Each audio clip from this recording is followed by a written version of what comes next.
Hello, future officers. Here's your another lecture. If you're searching something easy and scoring, then this topic is for you.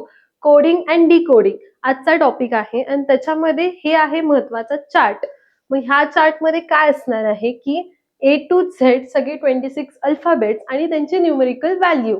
Okay, आता A B C D E F G H I J K L M N O P Q R S T पर्यंत हे सगळे 26 alphabets आहेत आणि त्याच्या खाली exactly आपण त्या अल्फाबेट्सची न्यूमेरिकल व्हॅल्यू लिहिली आहे.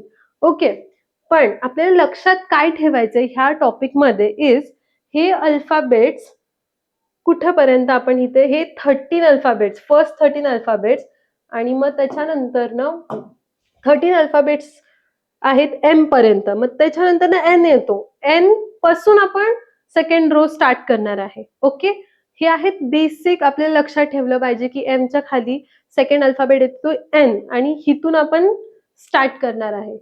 नॉट फ्रॉम दिस साइड, हिथून आपण असं नाही करणार आहे M N O P Q R S T हे अपोजिट डिरेक्शनला नाही जायचं आपल्याला.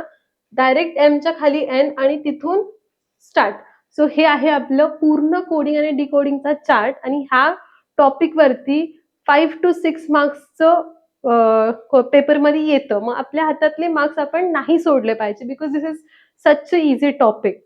सो ह्याच्यानंतर ना आपलं लेक्चर येणार आहे दॅट इज अबाउट डिकोडिंग आणि कोडिंगचे सगळे क्वेश्चन्स आपण घेऊयात आणि हा चार्टचं कसं इम्प्लिमेंटेशन आहे ते बघूयात. ओके, चलो keep rising and keep learning.